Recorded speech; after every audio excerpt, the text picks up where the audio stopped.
গ্রীষ্ম বর্ষা পিনিতি ভরসা। হ্যাঁ, পিনিত শপিং সিটি। নমস্কার, আপনারা দেখছেন হুগলি আপডেট। আপনাদের সঙ্গে আমি উষা। আসছি খবরে, বিজেপির চার্জশিটে অভিযুক্ত চুঁচুড়ার বিধায়ক অসিত মজুমদার পাল্টা বিজেপিকে ছাগলের তৃতীয় ছানা বলে কটাক্ষ অসিত মজুমদারের।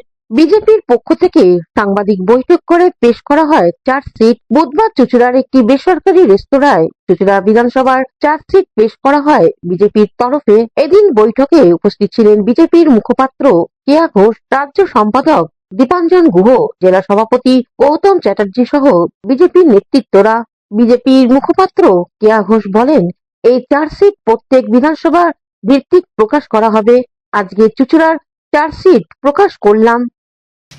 এই চার্জশিটটা আমরা পেশ করব এখানকার যিনি বিধায়ক শ্রী অসিত মজুমদার, তিনি 3 বারের বিধায়ক, অথচ তার যে 3 বারের বিধায়ক হয়েও যেভাবে চুঁচুড়া বিধানসভাকে উন্নয়নের দিকে নিয়ে যাওয়ার তার কথা ছিল সেটা তিনি পারেননি।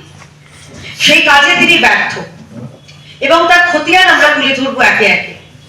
বেশ কিছু কথা রয়েছে যেটা আমি আমাদের যারা এখানকার নেতৃত্ব রয়েছে তাদের মনুষ্যত্বের কারণে এবং তাদের আন্তরিক অনুরোধে আমি কিছু কথা বাদ দিচ্ছি, কারণ আমরা শিষ্টাচারে বিশ্বাস করি, এটাই ভারতীয় জনতা পার্টির সংস্কার। এছাড়াও দীপাঞ্জন গুহ ও গৌতম চ্যাটার্জি জানান, মুখ্যমন্ত্রী বলেছিলেন যে এত নিজে পেট ভরালে হবে, একটু সবাইকে দিয়ে দিয়ে খাও। একজন মুখ্যমন্ত্রী একজন বিধায়ককে বলছেন যে তিনি যে তোলা তোলে বা তিনি যে কাটমানি খান, সেটা আমরা কেউ বলিনি, বিজেপির কোনো নেতা বলেনি, স্বয়ং মুখ্যমন্ত্রী বলেছে। এই হচ্ছে বিধায়কের গুণ। আর দ্বিতীয়ত, ইদানিং আপনারা দেখতেই পাচ্ছেন এখানকার যিনি এমপি রচনা ব্যানার্জি, তিনি তো কোনো মিটিংই তাকে ডাকেন না, পেছনে ব্যানারে পর্যন্ত তার ছবি থাকে না, সেই নিয়েও অনেক অভিযোগ। এবং মাঝে মধ্যেই দেখা যায় যে এমপি ওনার বিরুদ্ধে বলেন। সুতরাং এই মতো অবস্থায় আমি মনে করি যে এই বিধায়কের দ্বারা এই চুঁচুড়া বিধানসভায় মানুষের অন্তত উপকার করা সম্ভব না। সেই জন্যই বিধায়কের পরিবর্তন যত শীঘ্র সম্ভব এবং তাকে প্রাক্তন করাই হচ্ছে আমাদের কাজ। তাই আমি আপনাদের মাধ্যমে সবাই জনগণের কাছে জানাতে চাই যে এই বিধায়ককে পরিবর্তন করা হোক। হয়েছে 2026-এ যে বিধানসভা নির্বাচন, সেটাকে কেন্দ্র করে সমস্ত বিধানসভাতেই আমরা চার্জশিট পেশ করছি। চার্জশিট কেন? যারা সেখানের বিধায়ক আছেন, যারা সরকারে আছেন, তারা গত 5 বছরে কি করলো, তারা কি কি ত্রুটি করলো, এটাও জনতার জানা উচিত।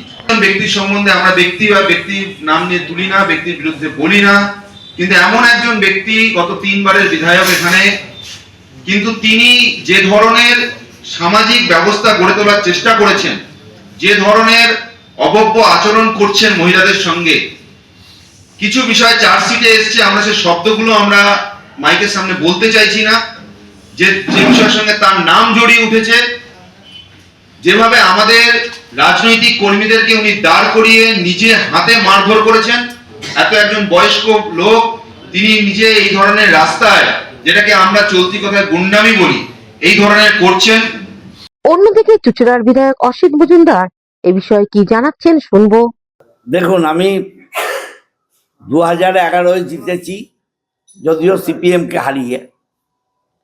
2016-তে জিতেছি, সেটাও সিপিএমকে হারিয়ে, বিজেপি ছিল।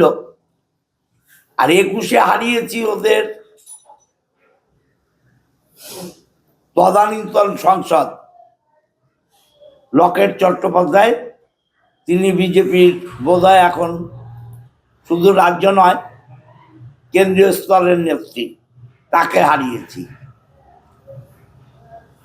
এবং 1-2 ভোটে নয়, প্রায় 19-20 হাজার ভোটে হারিয়েছি। অতএব ওদের মাথা ব্যথার কারণ তো আমি, এটা স্বাভাবিক ব্যাপার। বিজেপি জানে তৃণমূল দল আর তার সাথে অসিত মজুমদার, ওদের ঘুম ছোটানোর পক্ষে অনেক। অতএব যাদের ঘুম হবে না তাদের বুকে তো দপদপানি হবেই। সেই দপদপানি থেকে যা বলার বলছে, এসব আমি কেয়ার করি না। চুচুড়ার মানুষ জানে আমি কি। আর চুচুড়া ওরা তো স্বীকারই করে নিচ্ছে যে আমার পঞ্চায়েতগুলো খুব ভালো। আমার 7টা পঞ্চায়েত যদি খুব ভালো হয়, আমার পঞ্চায়েত আর পৌরসভা অর্ধেক অর্ধেক ভোট, তাহলে অর্ধেক ভোট তো আমরা পেয়েই রইলাম। হ্যাঁ, আর চুচুড়া নিয়ে যে কথা বলছে, চুচুড়ার মানুষ জবাব দেবে বিজেপি কি আর তৃণমূল কি। হুগলি থেকে পানুপাল, দেবাশিস ঘোষ ও চন্দনা দত্তের রিপোর্ট, হুগলি আপডেট। ছাগল চুরি করে পিকনিক, তথ্য ফাঁস, তারপর খুন, দোষী 2 যুবককে যাবজ্জীবন চুঁচুড়া আদালতে। ছাগ চুরি নিয়ে বিবাদ, এর জন্য খুন করা হয় তপনকে। ঘটনাটি চুঁচুড়া থানার অন্তর্গত নন্দী মাঠ এলাকার। ছাগ চুরি করে বন্ধুরা পিকনিক করেছিল। জানতে পেরে চুরির ঘটনার কথা যার ছাগ তাকে জানিয়ে দেয় তপন মালিক। এরপরেই তপনকে রাস্তায় মারধর করে অনুপম দাস ও অরুণ পাসোয়ান। এলাকার মানুষ তাদের হাত থেকে তপনকে উদ্ধার করে বাড়ি পাঠিয়ে দেয়। 12ই জুলাই 2021 তারিখে ঘটনা। তপনের মা রীতা মালিকের অভিযোগ, ওই দিন রাতে ঠাকুমার সাথে বাড়িতে ছিলেন তপন। সে সময় আবার তাদের বাড়িতে চড়াও হয় অভিযুক্তরা। বাড়ি থেকে তুলে নিয়ে যায় তপনকে। সারা রাত বাড়ি ফেরে না ছেলে। পরের দিন সকালে তার মৃতদেহ উদ্ধার হয় নন্দী মাঠ এলাকা থেকে। 13ই জুলাই 2021 তারিখে তপনের মা পুচি দাস, পিন্টু দাস, অনুপম দাস এবং অরুণ দাস 4 জনের নামে চুঁচুড়া থানায় অভিযোগ দায়ের করেন। চুঁচুড়া আদালতে সরকারি আইনজীবী শঙ্কর গাঙ্গুলি এ বিষয়ে কি জানাচ্ছেন শুনবো। আজকে চুঁচুড়া আদালতে মহামান্য প্রথম দায়রা আদালত মাননীয় শ্রী রিন্টু সুর মহাশয় আদালতে একটা খুনের মামলার সাজা ঘোষণা হলো। মামলাটা হচ্ছে চুঁচুড়া থানার 295 ডেটেড 13/7/2021 ধারা 302 34 ধারার মতো কেসটা হয়েছিল এবং এই কেসটা পরবর্তীকালে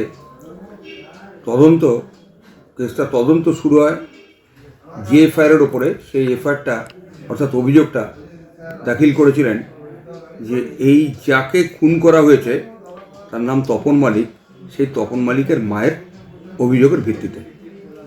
তপন মালিকের মা রীতা মালিক অভিযোগটা করেছিলেন এইভাবে, তিনি অভিযোগ করেছিলেন 13/7/21 তারিখে।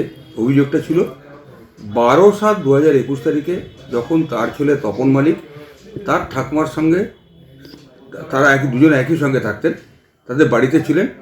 তখন সেই রাত্রে 11টা নাগাদ তার অভিযোগে নির্দিষ্টভাবে তিনি বলেছিলেন যে 4 জন ব্যক্তি পুচি দাস, বিট্টু দাস, ছোট্টু দাস এবং ন্যাড়া, এই 4 জনে মিলে তার ছেলেকে ডেকে নিয়ে এসেছিল, কিন্তু তার ছেলে আর বাড়ি ফেরেনি। পরদিন সকালে ওই নন্দীর মাঠ সেখানে তার ছেলেকে পড়ে থাকতে দেখা যায়। তার অভিযোগের ভিত্তিতে এই মামলাটা হয়। পুলিশ তদন্ত শুরু করে। তদন্ত শুরু করার পরে পুলিশ এই মামলায় চার্জশিট দাখিল করে 8/10/2021 তারিখে। এখানে একটা মজার ব্যাপার হচ্ছে যে যখন এই রীতা মালিক অভিযোগে 4 জনের নাম বলেছিলেন, কিন্তু তদন্তকালে তিনি পুলিশের কাছে এবং যখন মহামান্য ম্যাজিস্ট্রেটের কাছে তিনি জবানবন্দি দিয়েছিলেন, তিনি পরিষ্কার করে বলেছিলেন যে না, ওই পুচি দাস। অন্যদিকে তপনের পরিবার থেকে কি জানানো হচ্ছে শুনে নেব। বিয়ে ছিল, রথের দিন ছিল। আমার ছেলে আমার কাছ থেকে টাকা চেয়ে নিয়ে এলো। হ্যাঁ, নিয়ে আসার পর বলছে, তারপরে যাই রাত্রি আমার কাছ থেকে আসার পর রাত্রিবেলা বাড়িতে এসছে, ওকে এসে ডাকছে বাড়ি থেকে। তো বাইরে গেছে, যাবার পর তারপর ভীষণ মারধর করেছে। করার পর বলে তুই যাদের ছাগল ছিল তাদের বাড়িতে গিয়ে বলে এসছিস কেন আমাদের নাম, এই বলে ওকে খুব মারধর করেছে। করার পর তারপর পাড়ার যাই হোক ছেলেরা কি হয়েছিল, কি মানে মারধর কেন করেছিল? ওই ছাগল চুরি করেছিল ওরা। আমার ছেলে ওদের নামগুলো বলে দিয়েছিল, যাদের ছাগল তাদের বলে দিয়েছিল। আচ্ছা, তাদের বলে দেওয়ার পর তাদের এবার কি করেছে, আমার ছেলেকে ভীষণ মারধর করেছিল। হুগলি থেকে পানুপালের সঙ্গে চন্দনা দত্তের রিপোর্ট, হুগলি আপডেট। এবারেও মাধ্যমিক পরীক্ষায় পুলিশ কর্মী সুকুমার উপাধ্যায়ের মানবিক মুখ। চন্দননগর পুলিশ কমিশনারেটের কর্মরত পুলিশ কর্মী সুকুমার উপাধ্যায় সামাজিক দায়বদ্ধতার প্রমাণ দিলেন আরেকবার। শহরে এদিক ওদিক ঘুরে বেড়ানোর, ভবঘুরে মানুষগুলোকে চিকিৎসা করিয়ে তাদেরকে বাড়ি ফেরানোর তার নেশা। গত বছর দৃষ্টিহীন দম্পতির একমাত্র মেয়েকে মাধ্যমিক পরীক্ষায় বসানোর ফিস থেকে শুরু করে প্রতিদিন পরীক্ষা সেন্টারে নিয়ে যাওয়া এবং পরীক্ষা শেষে বাড়ি পৌঁছে দেওয়ার ছিল তার ডিউটি। কারণ ওই প্রতিবন্ধী পরিবারের পাশে দাঁড়ানোর মতো কেউ ছিলেন না। এবারও বিশেষ চাহিদা সম্পন্ন সৌম্যজিৎ ট্যুরের ক্ষেত্রেও এগিয়ে এলেন সুকুমার উপাধ্যায়। স্থানীয় ডাফ হাই স্কুল থেকে মাধ্যমিক পরীক্ষা দিচ্ছে সৌম্যজিৎ। তার পরীক্ষা কেন্দ্র পড়ে চিনসুরা দেশবন্ধু মেমোরিয়াল হাই স্কুলে।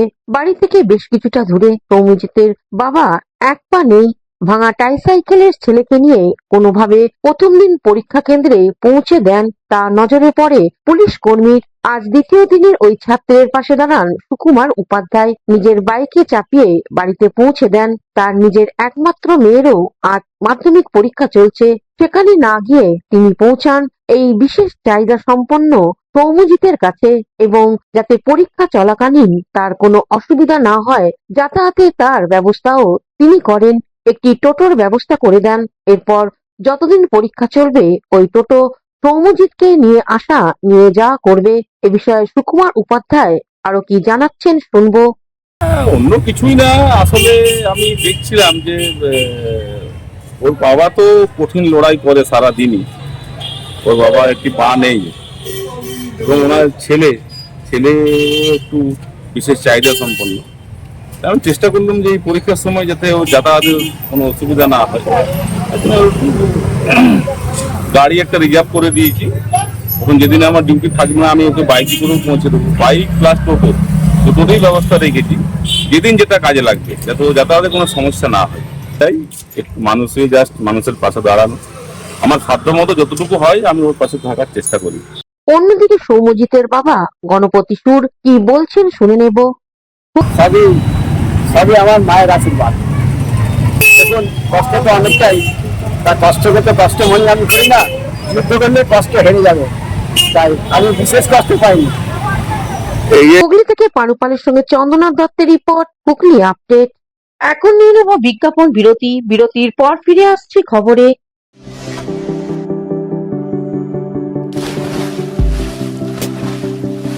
Fasten your seatbelts as you take a tour around your marine wonderland.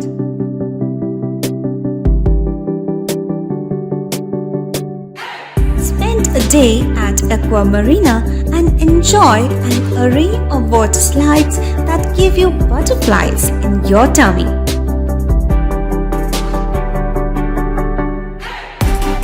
Aqua Marina is a holistic weekend destination for friends, family, and couples and offers magic to soothe your body, mind, and soul.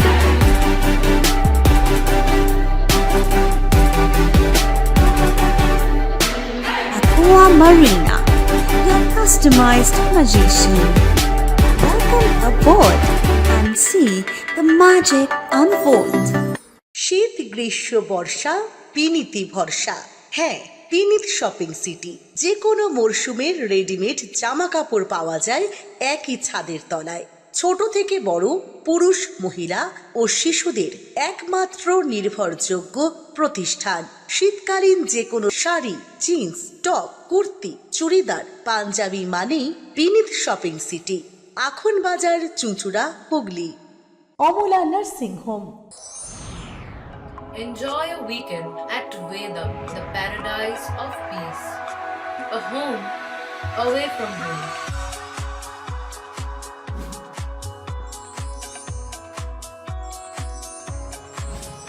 See yourself resonating with the nature.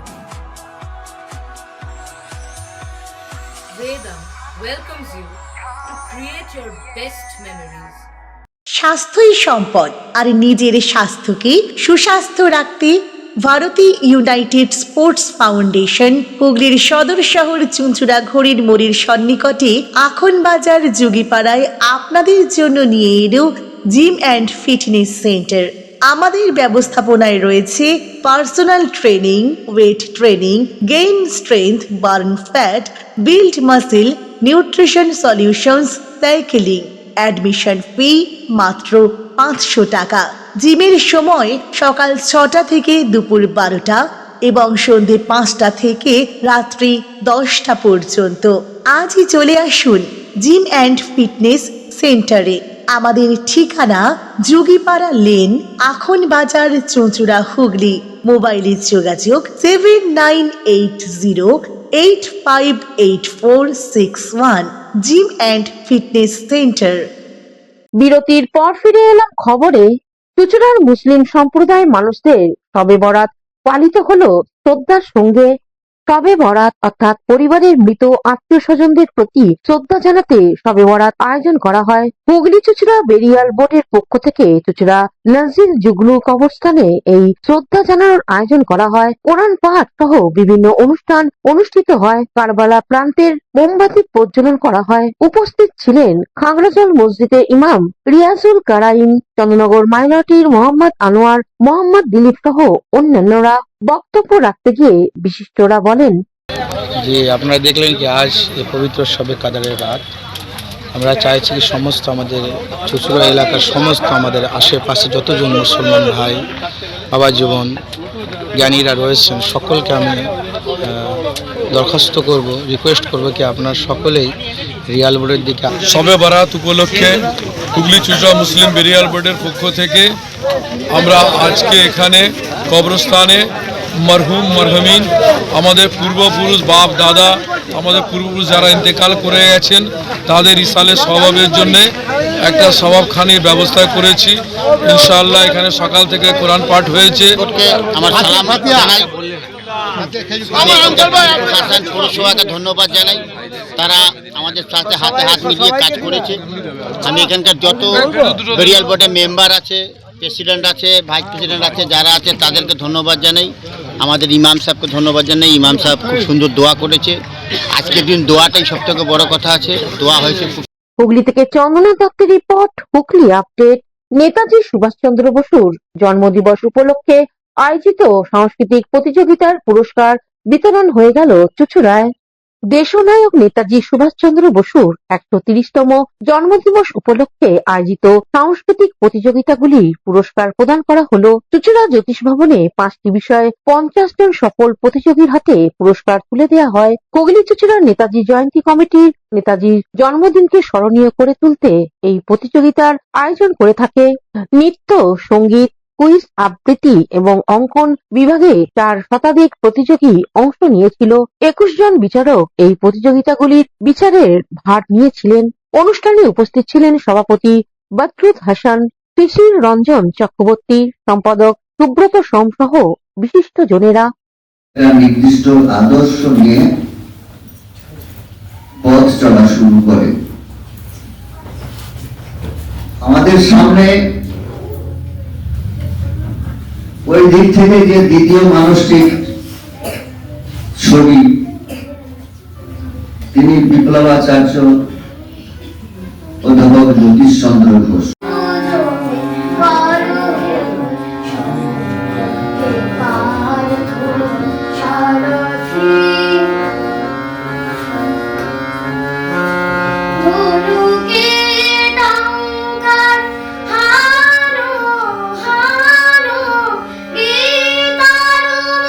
Hooghly থেকে শ্যামল সিনহার report, Hooghly update. এখনকার মতন খবর এই পর্যন্তই। প্রতিদিন দেখুন Hooghly update. নমস্কার।